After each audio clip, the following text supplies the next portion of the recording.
오늘 첫 번째로 살펴볼 기업 한화시스템입니다. 한화시스템은 1977년 삼성정밀로 설립, 1978년 1급 방산업체로 지정됐고요. 방위 사업을 시작을 했습니다. 2016년 한화시스템으로 사명 변경 후 2019년 11월 유가증권시장에 상장했습니다. 사업 부문은 군사 장비를 제조하고 판매하는 방산 부문과 IT 아웃소싱 등 서비스 판매하는 ICT 부문으로 나뉩니다.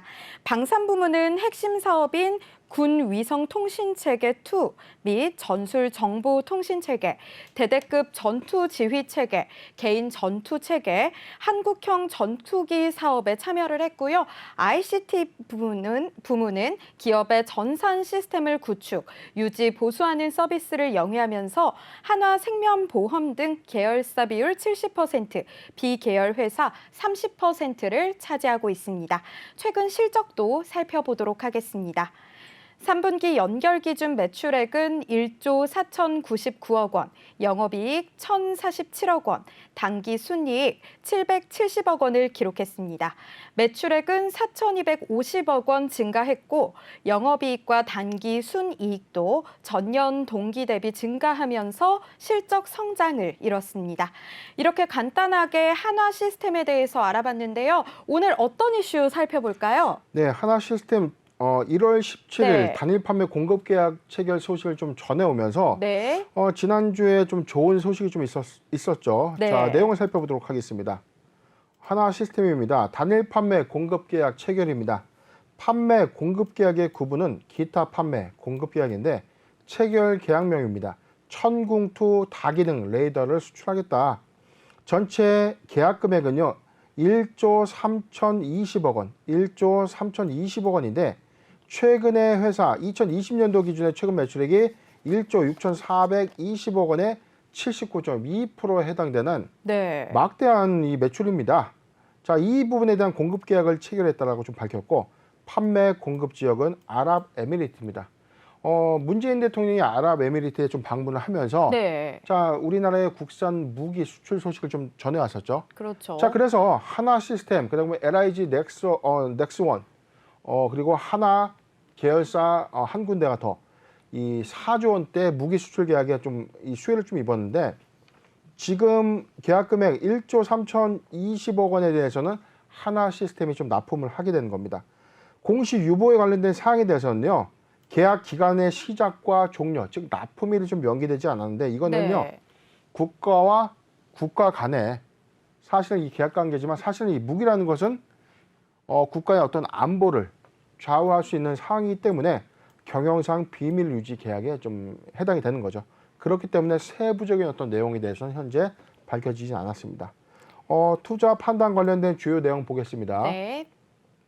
계약 계약 상세 내용은요. 방위 산업 보안 관계상 기재를 하지 않는다. 이건 뭐 당연한 얘기죠. 자, 두 번째입니다. 상기 계약 금액은 2022년도 1월 17일 서울 외국환 중개 중개소의 매매 기준을 환율 1,187원을 이 달러로 환산한 금액이다. 그리고 최근의 매출액은 2020년도 연결 기준, 즉 2020년도 누계 매출액이 1조 6,420억이었는데 여기에 79%에 해당되는 1조 3,020억 원의 무기 수출 계약을 이뤄낸 것입니다. 최근 공시가 하나 더 있는데 하나 더 네. 볼까요? 1월 3일자에도 마찬가지 공시가 또 있었는데 470억 원 규모의 방위사업청. 자, 여기는 판매 공급 지역은 국내입니다. 천궁의 다기능 레이더를 또 수출하는 계약을 좀 했고 최근 매출액의 2.8%에 해당되는 수주 계약을 좀 체결했다라고 밝힌 바 있었습니다. 네, 수출 계약에 관련된 공시 보고 왔는데요. 강은호 방위 사업청장이 현지 브리핑에서 이 아랍에미레이트 이외에 다른 나라와 수출 계약을 협의 중인 나라가 있는가라는 질문에 네라고 답을 했습니다. 추가 수출을 기대해도 되는 걸까요? 네, 저는 사실은 이번에 네. 문재인 대통령이 중동의 어떤 이 순방 이후에 네. 무기 수출 계약이 좀 있었지 않습니까? 그렇죠. 자, 첫 번째가 지금 아랍에미리트가 있었고 두 번째 지금 사우디아라비아에 좀 방문했었는데 여기서 관련된 내용이 좀 있지 않을까 싶어요. 최근에 예멘 반군의 정유시설 공격 드론으로 좀 공격하는 어떤 사례들도 좀 나오고 있고 네. 지금 이 천궁이라는 이 미사일은 한국형 패트리어트 미사일, 즉 요격 미사일입니다. 자, 먼저 위협을 주는 공격 대상의 어떤 미사일이나 뭐 드론 같은 것들이 오면 이제 찾아가서 맞추는. 자, 이거 무슨 제가 전쟁 영화 좀 말씀드린 것 같은데. 네. 자, 한국형 패트리어트라고 해서 지금 제가 이제 군에 있을 때는 예전에 뭐 이 미사일 요격 시스템이라고 좀 불렸던 걸로 기억을 좀 하는데 아마 이게 개량이 돼서 좀 더 기술이 고도화된 것으로 좀 보여집니다. 중동에서 최근 어떤 반군과 위협 시설에 대한 어떤 이 타격이 예상되는 것을 선제적으로 공격하는 시스템이기 때문에 이 무기 개발에 탑재된 레이더를 만드는 회사가 바로 하나 시스템이기 때문에 네. 충분히 국가의 어떤 기밀 관계상 이 공개될 수 없는 사안이 있었을 것이다라고 좀 저는 보고 네. 관련돼서는 어떤 이 수출에 대한 어떤 협의가 충분히 좀 진전되고 있지 않나 싶습니다. 그런데 사실 방위 사업에서 수출 효과를 낸다는 점이 흔한 일은 아닌 것 같은데요. 기존 방위 산업에 대한 인식이 이제는 내수에서 끝나는 것이 아니라 해외와의 협력을 통해서 신규 매출처를 확보할 수 있다는 점으로 인식이 개선되는 것 같아요. 이 부분 한번 살펴볼까요? 예, 네. 그렇죠. 지금 말씀하신 네. 대로 이게 방산업이라는 게 사실 내수용입니다. 그렇죠. 사실은 우리나라는 이제 분단 국가이기 네. 때문에 북한과 좀 대치 중인 관계이지 않습니까? 네. 그래서 언제든지 어떤 안보의 어떤 위협 차원에서의 무기를 좀 증강할 수밖에 없고 무기의 개량화나 뭐 개발을 좀 할 수밖에 없는 위치인데 최근에 저희가 이 방산업종의 어떤 이 한계 부분이 우리가 해외에 수출하지 않는다라고 하면 좀 알고 있는데 사실 그렇지 않았습니다. 자, 조선사들이 뭐 초계함이라든가 그 다음에 구축함들을 이 네. 동남아시아권에 있는 국가들에게 수출하는 사례가 좀 있거든요. 네. 자, 그렇게 배는 전투함에 이 적용되는 함선의 수출들이 좀 사실 많았었다가 네. 그리고 우리나라의 기술력을 갖고 있는 이 탱크죠. 네. K1 전차가 또 해외에 수출되는 이 사례까지 좀 있었고 네. 최근에 제가 기억하기로는 뭐 인도네시아에 네. 이 고등훈련기라고 해서 비행기까지 수출된 이력이 좀 있었지만 지금 미사일이라든가 어떤 화기가 전체적으로 어떤 수출된 케이스가 좀 많지 않았던 것은 사실입니다. 그렇기 때문에 하나 시스템이 최근에 어떤 미사일 유격 시스템에 관련된 어떤 레이더 탑재 기능이 좀 수출된다는 것은 여기서 우리가 좀 더 방산업의 어떤 개발 가치가 좀 더 인정되고 있는 것 아닌가 그런 판단이 좀 해보는 거죠. 네, 굉장히 기대가 되는데요. 하나 시스템의 지난 한 해 수주 실적도 굉장히 좋은 상황입니다. 올해도 기대해봐도 좋을까요? 일단은 뭐 좀 수주 잔고가 지금 전체적으로 보면은 지금 한 5조 원으로 좀 육박하고 네. 있는데 자, 수주 잔고라는 건 우리가 조선업이랑 똑같아요.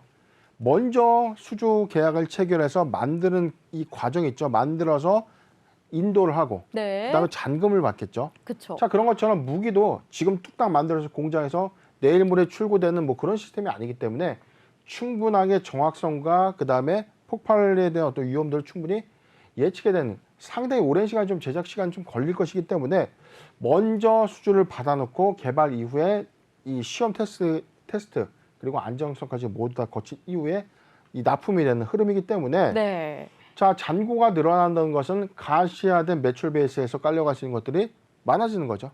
자, 일거리가 계속 누적돼서 많아진다는 것은 연간 인식되는 수익이 늘어날 수 있는 거죠. 그렇죠. 매출이 지금 2020년도 기준에 1조 6천억인데 네. 지금 뭐 거의 신규 매출액이 아까 1조 3천억이지 않습니까? 네. 이게 만약에 1년 2022년도에 일회성으로 만약에 한 방에 인식된다면 거의 2배에 육박하는 거의 뭐 79%, 네. 80%에 육박하는 신규 매출이 발생되는 거지 않습니까? 그렇죠. 근데 이게 제가 생각할 때는 이 1년 안에 어떤 인식 여부에 대해서는 네. 지금 계약 기간이 구체적으로 좀 명기가 되었던 것은 아니기 때문에 그래도 좀 분산돼서 반영이 된다고 하더라도 충분히 실적의 어떤 선상에서는 조금 성장성을 좀 가지고 있지 않나 판단해 봅니다. 네, 실적 부문에 있어서는 성장성이 있을 것 같다고 의견을 말씀해 주셨는데 한화그룹이 올해 호실적을 바탕으로 배당 성향을 높일 것으로 보입니다. 기업이 주주들에게 배당을 하는 이유가 궁금한데요. 또 배당을 했을 때 기업이 가질 수 있는 효과가 어떤 건지도 말씀해 주세요. 네, 배당이라는 네. 건 사실은 회사가 장사를 잘해서 이익을 많이 내야 됩니다. 이익을 내지 못하는데 배당을 줄 수는 없는 거거든요. 회사에 현금이 있다고 해서 배당을 줄 수 있다 이게 아니라 네. 회사가 영업 활동을 위해서 기인된 잉여금에 대한 어떤 이 베이스가 크면 이 금액 한도 내에서 배당 성향을 좀 결정하게 된 겁니다. 가령 당기 순이익이 100억이다. 네. 100억인데 100억을 모두 주주에게 다 배당으로 나눠주게 되면 회사는 남는 게 없는 거 아닙니까? 그쵸. 그럼 어떤 돈으로 투자를 하고 연구 개발을 하죠? 자, 그렇기 때문에 일정 부분의 유보액, 네. 회사의 연구 개발이나 운영 자금으로 사용할 수 있는 베이스는 남겨두고 일정의 비율을 주주들에게 나눠주는 것을 배당 성향이라고 하는 겁니다. 가령 배당의 뭐 전체 당기 순이익의 규모가 100억인데 20%인 20억을 배당한다. 그럼 배당 성향은 20%가 되는 거죠. 자, 그렇게 이해를 하시면 되는데 이 배당이라는 건 주주의 어떤 환원 정책입니다. 회사가 열심히 사업을 했기 때문에 주주에게 보답을 한다라는 어떤 차원에서 배당이 좀 결정이 되는 거고 네. 사실상 최대 주주도 좋은 것이죠. 그쵸. 최대 주주도 열심히 사업을 해서 이거에 따른 어떤 수익을 가져갈 수 있는 부분이기 때문에 배당은 사실 당근과 같다라고 좀 볼 수 있고 지금 하나 시스템의 경우에는 방산업을 좀 주사업으로 영위하기 때문에 사실상 어떤 성장성이 좀 확연하거나 매기가 좀 유입될 수 있는 어떤 재밌는 사업은 아닙니다. 그렇기 때문에 좀 소외받고 사실상 많은 이 투자의 어떤 관점에서 많이 배제되었던 종목들은 맞는데 이 회사는 그렇기 때문에 실적을 수반하는 영업이익, 즉 당기순이익이 꾸준히 증가된다면 배당의 성향이 높아지기 때문에 배당 성향 관점의 투자 메리트는 있게 되는 것이고 사업의 관점이 아닌 배당의 성향 관점에서 충분히 메리트가 있지 않나 판단해 봅니다. 그럼 향후 전망과 대응 전략도 세워주시죠. 네, 하나 시스템 지금 일봉상 차트를 네. 좀 보면은 네. 사실은 이게 뭐 주가의 어떤 급등락의 어떤 요인이 있었거나 뭐 급락의 요인이 있었던 건 아니고 다소 좀 완만한 주가의 어떤 흐름입니다. 물론 지금 팬데믹 대비해서 주가가 지수의 어떤 상승 반점 때문에 17,800원에서 상단에 좀 위치해 있었지만 네. 주가는 사실상 지지대 상위에서 좀 안착하고 있다는 거죠. 네. 지금 탄탄한 지지대로 보여지는 구간, 자 여기입니다.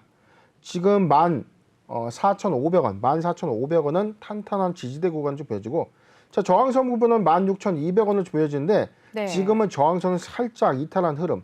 자 그런데 이거는 크게 위험한 구간은 아니라는 겁니다.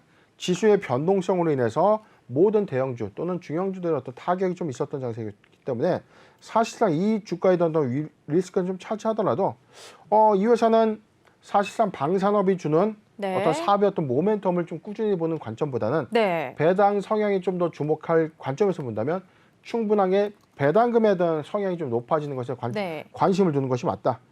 지금 435억 원의 배당 금액에서 지금 네.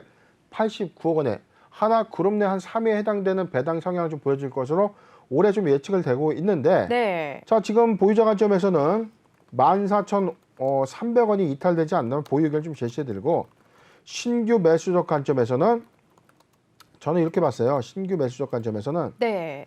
신규 자, 매수 관점도 짚어주세요.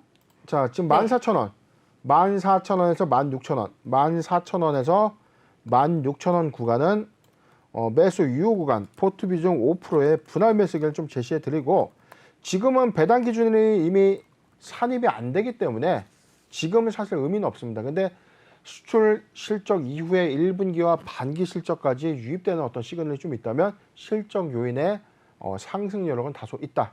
정리를 해드리겠습니다.